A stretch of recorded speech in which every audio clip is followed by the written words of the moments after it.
Please ध्यान से देखिएगा।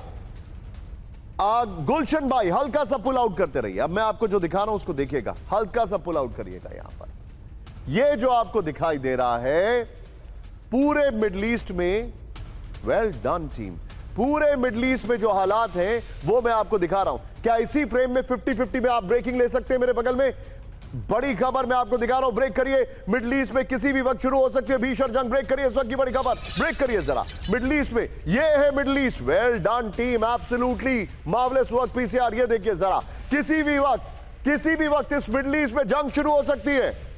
अमेरिका और ईरान को जंग से रोकना असंभव है, ये रिपोर्ट आ रही है। बड़ी खबर, ये मिडल ईस्ट की कंट्रीज हैं, ये अमेरिका का डिप्लॉयमेंट मैं आपको दिखा रहा हूं। ईरान से सैन्य टकराव की तैयारी में खाड़ी देश इस वक्त की बड़ी खबर। ये देखिए, जंग हुई तो पूरा मिडल ईस्ट प्रभावित होगा, बड़ी खबर है। इजरायली अधिकारियों के हवाले से रॉयटर्स का बड़ा दावा। आइए जरा इसके फ्लोर पर, सीधे यहीं से फ्लोर पर आइए। इस वक्त की बड़ी खबर, well done camera, well done PCR. ये देखिए इस वक्त की बड़ी खबर जो मैं आपको दिखा रहा हूं। मिडल ईस्ट में किसी भी वक्त जंग शुरू हो सकती है। अमेरिका और ईरान की चरम पर सैन्य तैयारी है। ईरान से सैन्य टकराव की तैयारी में खाड़ी के देश। मिडल ईस्ट में 2003 के बाद अमेरिका की सबसे बड़ी तैनाती है।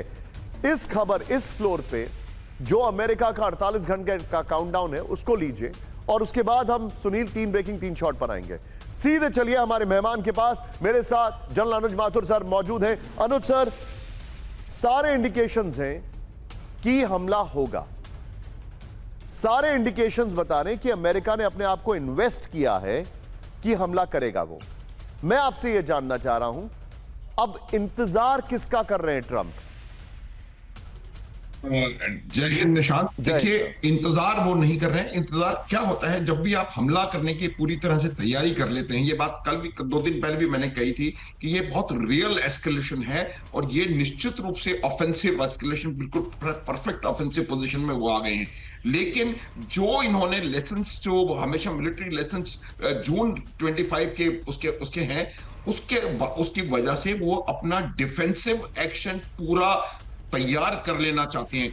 किसी भी प्रकार के ईरानियन रिटेलिएशन का 100% उसका रिस्पॉन्स करने की काबिलियत करना चाहते हैं। अभी जो जेराल्डार फोर्ट है वो अभी चल रहा है, वो पहुंचा नहीं है जहां उसको पहुंचना चाहिए। तो मुझे ये लगता है कि वो 1% उम्मीद उनको इस बात की है कि शायद ईरान सक्षम करे, और बाकी वो ये इस बात का पूरा फुल प्रूफ अरेंजमेंट करेंगे कि जो जिस भी प्रकार का रिटेलिएशन ईरान की तरफ से आ सकता है, उस रिटेलिएशन से वो पूरी तरह से उसका जवाब दे सकें। इसकी तैयारी, जो डिफेंसिव प्रिपरेशन को 100% वो करना चाहते हैं। जिस प्रकार से उन्होंने एयर डिफेंस अपनी पूरी मिडिल ईस्ट में बढ़ाई है, खास करके इजराइल और जॉर्डन में, इससे ये बिल्कुल साफ नजर आ रहा है कि जो ऑफेंसिव्स होंगे वो जॉर्डन से हो सकते हैं, इजराइल से होंगे।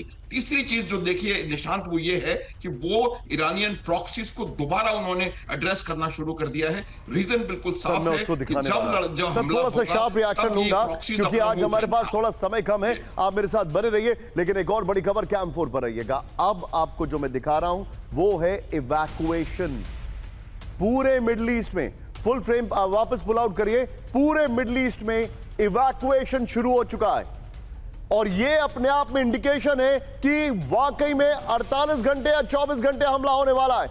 यह कमिटमेंट है कि सबसे पहले हम ही आपको दिखाएंगे। हम जानते हैं, हमने आपको यूक्रेन का वॉर सबसे पहले दिखाया, अफगानिस्तान में जो तालिबान का हमला हुआ था वो सबसे पहले दिखाया, हमने आपको कोलंबिया, जिस तरीके से थाईलैंड और वहां पर जंग छिड़ी थी वो हमने आपको सबसे पहले दिखाया। लेकिन इस सब के बीच में पहली बड़ी खबर जो आपको दिखा रहे हैं, ध्यान से देखिए, full screen breaking. Middle east में अमेरिका का अब तक की सबसे बड़ी तैनाती। ब्रेक करिए। यूरोप से मिडल ईस्ट तक डिप्लॉयमेंट से सहमा ईरान। मिडल ईस्ट में अमेरिका के 2 carrier strike group. Middle east में अमेरिका के 350 से ज्यादा फाइटर जेट। मिडल ईस्ट में अमेरिका के 100 से ज्यादा रिफ्यूल टैंकर। अमेरिकी रक्षा विभाग के हवाले से यह दावा है। आइए जरा बिग वॉल पर यह देखिए जरा, जो मैं आपको बता रहा था, हम आपको फैक्ट्स के साथ बता रहे चीजें। ये देखिए जरा, दिखाइए जरा अमेरिका ने जो तैयारी की है। Now look at this, European command, America का European command, 36 F-35, 24 F-15, 28 F-16, 12 F-22, KC-135 57। This is massive, massive है ये। नेक्स्ट दिखाइए शीट। आप ये देखिए जरा, USS Gerald Ford, 48 F-18 hornet, 48 F-18, वो एक ही बात तो है। नेक्स्ट दिखाइए, यूएसएस जेराल्ड फोर्ट, ये देखिए जरा, यूएसएस सेंट्रल कमांड, ये देखिए जरा, 36 F-15, 36 F-16, 30 F-30, KC-135B से, ये देखिए। नेक्स्ट दिखाइए, चेंज करिए जरा यहां पर, और USS Abraham Lincoln, 12 F-35, F-35 है वो वहां पर, और 36 F-18। ये इस वक्त की बड़ी खबर, इस वक्त की बड़ी खबर। सीधा आइए, ब्रेक करिए जरा। अब इवैक्यूएशन की पहली बड़ी खबर मेरे बगल में, ब्रेक करिए। मिडिल ईस्ट में अमेरिका की बहुत बड़ी मिलिट्री मूवमेंट, वो F-30 नहीं था, F-35 था। ब्रेक करिए जरा, आई स्टैंड करेक्टेड। कतर से अल उदैद एयरबेस, हजारों सैनिकों का इवैक्यूएशन, फुल स्क्रीन ब्रेकिंग दिखाइए।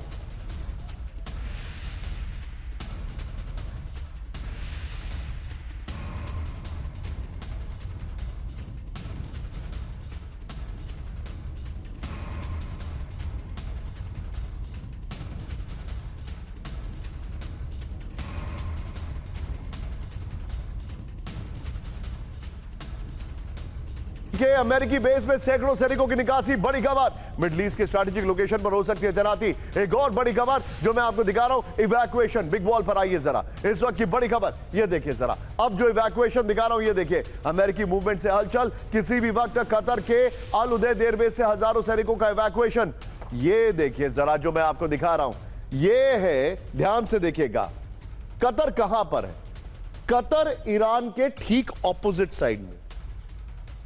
अमेरिकी सैनिकों को यहां से क्यों इवैक्यूएट किया? क्योंकि ईरान के लिए इसको हिट करना बड़ा इजी है। यह है अल उदैद एयरबेस, मतलब स्ट्रेट ऑफ होर्मुज के एकदम नजदीक, बैंग ऑन। आप यह समझ लें, it's like a thumb of middle east. ये यहां पर कतर एकदम प्रोट्रूड करता है। ये बड़ी खबर मैं दिखा रहा हूं, यहां पे देखिए, बहरीन के naval air support activity base से सैकड़ों सैनिकों की निकासी हुई है। बड़ी खबर मैं आपको दिखा रहा हूं यहां पर, ये देखिए। और अब देखिए, ये सब सटा हुआ है। अगर आप बताएं, अमेरिका की ये बेसिस है, कतर है, बहरीन है, कुवैत है, ये सब ईरान से लगभग लगे हुए हैं। ये सब पर्शियन गल्फ में आते हैं, और इन सब से इवैक्यूएशन शुरू हो चुका है।